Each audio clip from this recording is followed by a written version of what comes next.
Regarde ce chiffre, 1,4 milliard de dollars. C'est la valeur actuelle d'une marque e-commerce qui a commencé dans un garage avec une simple machine à coudre et un étudiant de 19 ans. Cette marque, c'est Gymshark.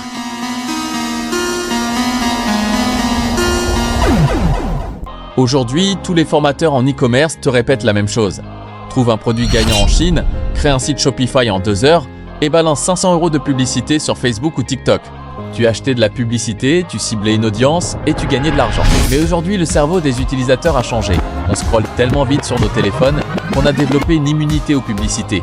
Dès qu'on voit le mot sponsorisé, notre cerveau switch. En plus de ça, les algorithmes de Meta et de TikTok sont devenus saturés. Résultat, pour acquérir un seul client, tu dois dépenser parfois 2 à 3 fois plus qu'avant. Si ton produit te coûte 10 € à fabriquer, que tu le vends 30 €, mais que la pub te coûte 25 € pour trouver un acheteur, tu perds de l'argent. C'est le piège invisible de l'e-commerce moderne. Le fondateur de Gymshark, Ben Francis, a compris un truc que les autres n'avaient pas vu. Il s'est dit, au lieu d'acheter de l'attention avec de l'argent, je vais créer de la confiance en utilisant des communautés. Voici exactement le plan qu'ils ont appliqué et que tu peux recopier. En 2012, le concept d'influenceur n'existait presque pas. Il a pris ses premiers t-shirts et au lieu de payer des espaces publicitaires, il les a envoyés gratuitement à ses youtubeurs préférés sans rien demander en échange. Qu'est-ce qui s'est passé?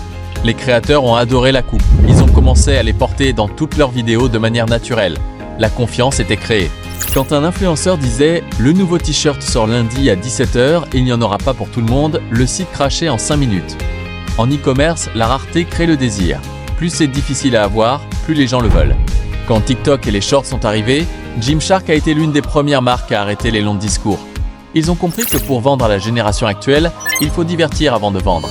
Ils ont lancé des défis viraux, des vidéos humoristiques sur la vie à la salle de sport et des montages ultra dynamiques avec du sound design lourd. Ils ne vendaient plus un vêtement, ils vendaient un style de vie. Qu'est-ce que ça signifie pour toi aujourd'hui? Que tu aies une boutique en ligne, que tu sois influenceur ou infopreneur, la leçon est la même. L'attention est la nouvelle monnaie. Celui qui sait capter l'attention et la garder pendant plus de 3 secondes a le pouvoir. Le e-commerce de 2026 n'appartient plus à ceux qui ont le plus gros budget pub. Il appartient à ceux qui ont le meilleur storytelling. Si tes vidéos sont ennuyeuses, si tes shorts n'ont pas de hook puissant, si ton editing ne relance pas l'attention du spectateur toutes les 2 secondes avec du bon visuel et du sound design, tu es invisible. Si tu es un influenceur, une marque e-commerce ou un créateur de contenu business et que tu en as marre de passer des heures à monter des vidéos pour faire des vues décevantes, j'ai une proposition pour toi. Mon job, c'est d'analyser ton contenu, de dynamiser ton audience et de transformer tes spectateurs en clients grâce à des montages optimisés pour la rétention. Exactement comme cette vidéo. N'oublie pas de t'abonner pour ne rater aucun secret business. Et dis-moi en commentaire quelle marque tu veux qu'on décortique dans la prochaine vidéo. C'était ton monteur. À la prochaine.